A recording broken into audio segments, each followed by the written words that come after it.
Hello everybody, how is it going? Now, I'm sorry to disappoint you all. I do have a mug here, but it's not the famous latte. It is a cup of tea instead, in great British fashion. You cannot beat a good cup of tea. Now, what I'm going to be talking about is the chase for happiness and how this relates to OCD suffering as well.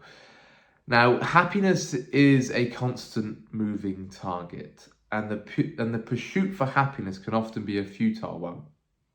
And what you're aiming to do is not trying to be perfectly happy, you're trying to refuse to be desperately unhappy.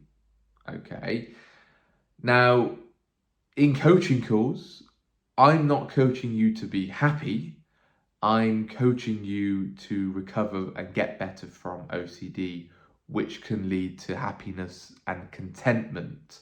But what will lead to happiness mainly is getting absorbed by long range pursuits, passions and hobbies, setting aspirations, setting goals for yourself, the journey, the process of achieving those goals, the fascinations of life, all the things that you're passionate about, getting involved, getting actively absorbed by anything that you find happy. That's not for me to decide, that's for you to decide. That's for you to work out yourself and really throw yourself in to what could potentially make you happy. But the problem is that people are trying to be perfectly and completely happy in this imperfect world, which is nigh on impossible, because there's nobody out there that's 100% 24/7 happy. It doesn't exist, because there are hardships, there are frustrations, there are real hassles, there are injustices in life, there are real adversities happening all around us. And chuck OCD into the mix, oh, now we're talking. That's a real happiness disruptor. That's real going to stop you being totally happy. Okay, so it's very important to think about, are you chasing this happiness as you're seeing it as this finishing line, or are you trying to do things which may increase your chances of being happy? But the first thing that you can work on is refusing to be desperately unhappy. Okay, and that comes from belief work, that comes from gratitude, that comes from changing your perspectives, that comes from thinking rationally, that comes from applying unconditional acceptance and seeing how you're catastrophizing things, seeing the rigid absolutistic demands that you're placing on the world, how you're engaging with self-downing, life-downing. Maybe you're quite angry because you're downing other people, you're berating other people, you're damning other people. And that's all involved in the belief systems that you're holding. Now, the rational thinking doesn't just equal happiness. It tends to stop you being desperately unhappy, chronically miserable, chronically depressed, anxious, over-concerned, panicked. That's what rational thinking does. And rational thinking, and I once read this in an Ellis book, rational thinking is best defined as sensible, efficient, and unself-defeating thinking. Okay, now that doesn't equal happiness, it just decreases your chances of being desperately unhappy. Okay, so it's down to you to decide by setting goals for yourself. Really think, what do you want to achieve in life? What do you really want to throw yourself into? What are you fascinated by? What do you hold as a real passion? When I often ask people, what do you want to do in life? Because in OCD calls, we're not just talking about OCD all day long. We tend to be talking about life as well, because OCD obviously integrates with life and they tend to combine for obvious reasons. So I say, okay, forget OCD a minute. Put OCD on the side a minute. What do you want in life? What do you want to achieve? And the answer that I'm often greeted with is, I don't know. It's either I don't know, or it's I want to be happy. And I say, okay, but how are you going to be happy? And the answer that I get from that is, I just want OCD gone. But that's a trap. And from an OCD perspective, that enables OCD to to dig its heels in, to really grip its teeth in, to really cling in there. That's what OCD will do. So what I always advise, and I'm very passionate when I advise this, is that whilst recovering from OCD, as I nearly spill my tea everywhere, that'd been funny. Whilst recovering from OCD, you still want to have that pursuit that you're looking to do. Whether that's like learning an instrument, learning a language, engaging in relationships, careers, some fitness goal, some physical goal. You want that as just a healthy distraction to ward you or ward off some real emotional woes. Okay, it doesn't protect you fully. You could have all these pursuits going on and all these goals that you're setting, and you could still you could still have that hardship there. Of course, no one's totally hardship free. Nobody's totally stress free. Life is very stressful. Life is very hard. Of course, people are in different life situations, of course, through genetics and environments and so on, of course, right? But life is hard for everybody in one way or another.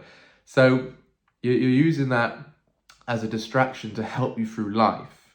Now, not to escape OCD, not to compulsively run away from OCD, but because of just the brutal, relentless nature of life and OCD mixed in, you want something on the side.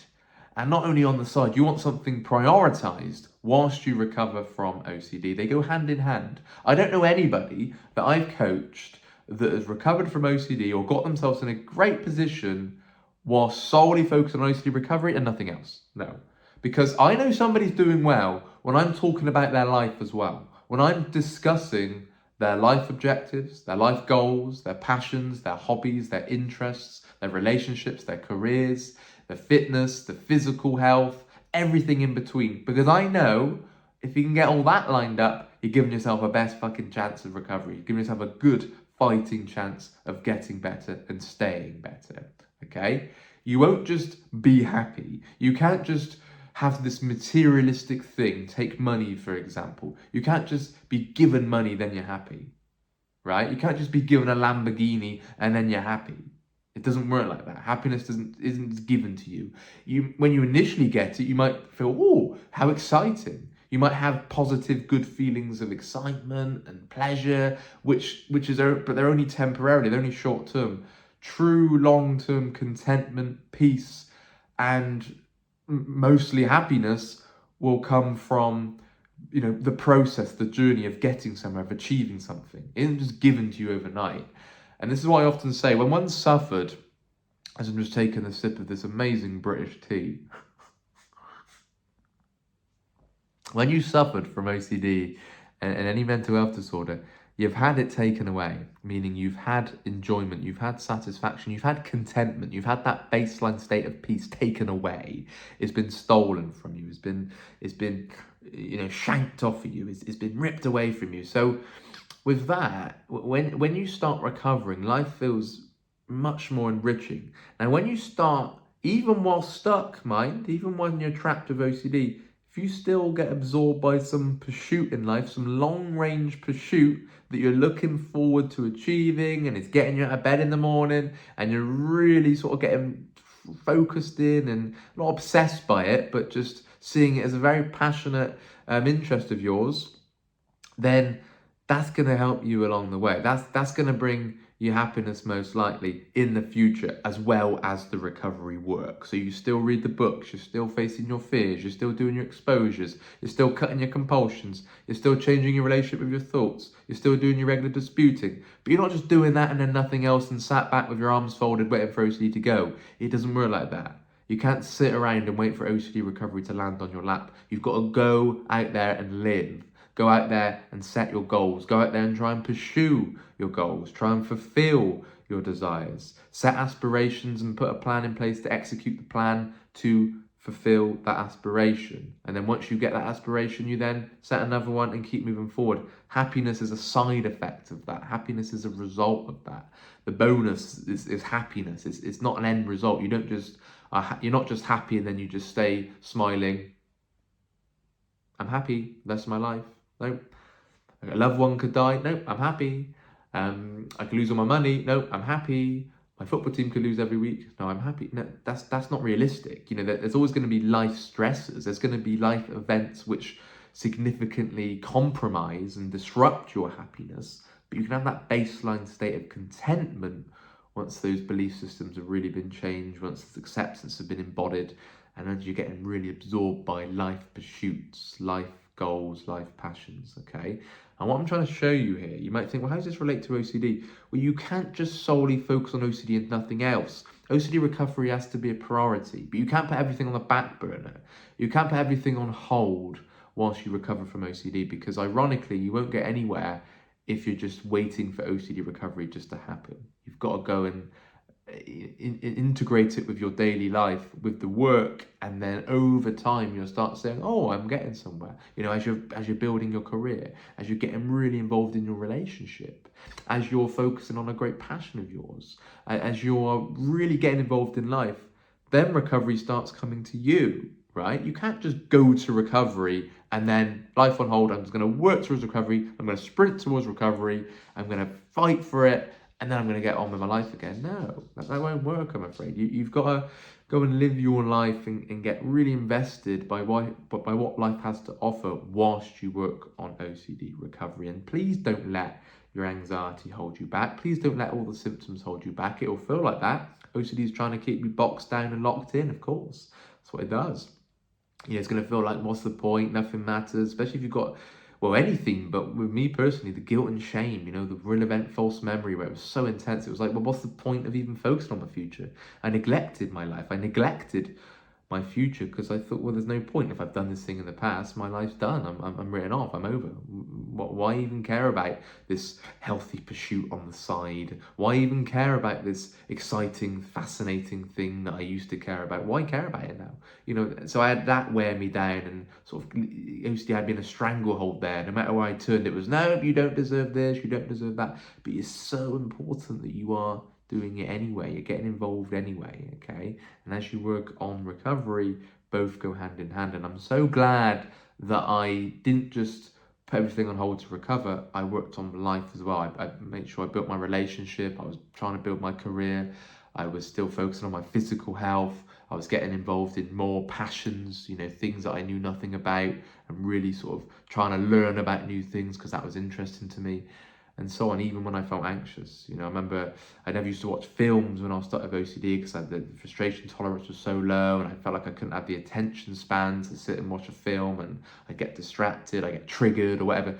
So I really got into films, I really got into movies and the production of it, and see how this is filmed and all the ins and outs of the Oscar awards and so on. I really got into that. And the same with sport. I really chucked myself into sport because OCD was trying to pull me away from sport. I got into music, listening to more bands, listening to more artists, just really trying to expand my knowledge and broaden the horizon, just trying to really open up to life rather than being narrow-minded with the blinkers on, really closed, only sticking to what you know, comfort, comfort, comfort. No, you know, really get invested by things in life, and then as you work on recovery, you're giving yourself the best chance of recovery coming to you rather than you sitting around waiting for it, because that could be a longer wait. It could be a wait of a lifetime.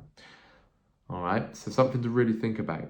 You're not trying to be perfectly happy, because that's impossible in an imperfect world.